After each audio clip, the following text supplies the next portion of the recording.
Are you listening? Welcome to the Nerf Report. My name is Bryant, and for today's show, we are going to do things a little different because currently my two favorite ways to game are via the cloud with Google Stadia and playing games in virtual reality with Oculus Quest. And admittedly, a dream scenario here would be if I could stream video games to a VR headset via the cloud and somehow have these two make a baby. Get it? And in theory, that isn't too far off from being possible. Cloud platforms like Google Stadia already stream from their servers to your screen, with your controller communicating directly to the server. So theoretically, replacing your TV with a VR headset and your virtual reality controllers communicating to the servers isn't really that far off. But seeing that a solution like that would have to come from Google, I figured that for today's show, we should try to figure out the age-old question, can I run Google Stadia in virtual reality? And luckily for us, the Oculus Quest 2 features Oculus Link, which allows you to connect your VR headset to your computer and work in a virtual environment that duplicates your computer's monitors, browsers, and other tools. And by using this, I was able to open a Chrome browser and go to stadia.com, and there it was. My entire Stadia library in virtual reality.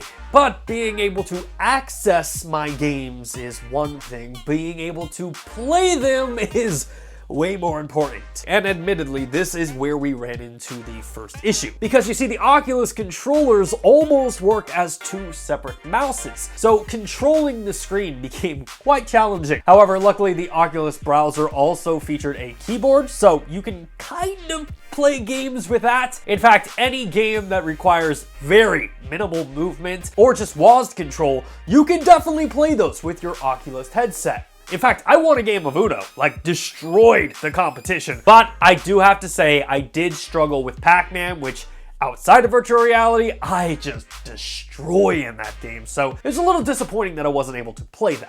But this is where I discovered that Oculus has an experimental feature that allows you to sync Bluetooth controllers to your headset. And while I was able to sync an Xbox controller to the headset, when I went into the virtual environment and tried playing Stadia, I couldn't get the controller to work. However, a workaround for this was plugging my Stadia controller into my computer, which worked perfectly. In virtual reality, I was able to play games like Red Dead Redemption 2, Outcasters, Grid, or even Assassin's Creed Valhalla, all streaming from the cloud to a browser in my virtual reality headset with very little latency. In fact, with this experiment, I was expecting a ton of lag, but running Stadia games this way felt very similar to playing Stadia on other screens. Now, before we wrap this up, there are some things that we probably should point out. One, this isn't technically Stadia streaming directly to my VR headset, as I still had to have my VR headset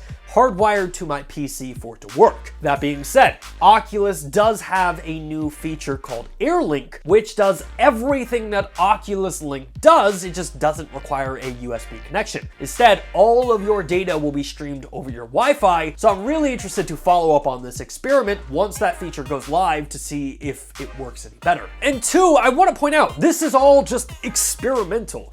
Oculus and Stadia do not support this. But that being said, being able to play Red Dead Redemption 2 in virtual reality was awesome. And I'm excited, and I hope that I get to see Stadia sometime in the future embrace virtual reality headsets with maybe an app. Because while playing cloud games on your TV and phone are really cool, the idea of being able to sit in a virtual environment, a virtual house, and stream games to your television where maybe your friend halfway across the country is sitting next to you while you play couch co-op is such an awesome idea. And when I pitched the idea of this video, I was like, we're gonna play Google Stadia in virtual reality. It's like the ultimate, most unnecessary combo ever, but when I was sitting in virtual reality, playing games that were getting streamed to my headset, it blew me away. It's like when you see a brand new technology for the first time, and you're like, this is awesome, and the potential is limitless. And I guess that's what I found myself taking away from all of this, is that yes, Cloud gaming and Google Stadia are still in their infancy. But when I hear people say that Google Stadia doesn't work, I genuinely don't know what you're doing wrong, because I was able to stream video games to my virtual reality headsets and play them just like I was sitting on my couch watching a TV. And I guess to wrap this whole video up, what do you think about the idea of a cloud gaming future where we see video games streamed to a virtual reality headset? Have you tried out Stadia or another cloud gaming platform in VR before? I'm really interested to hear your feedback, so please let me know your thoughts in the comment section down below. Hey, thanks again for checking out our channel. If you like what you saw and you want to see more content just like it, which who wouldn't, hit the subscribe button right there. And while you're down there, hit the like button. Maybe even consider becoming a Nerf Report best friend, just like the people listed down below did. In fact, don't you want to see your name there? I know I do.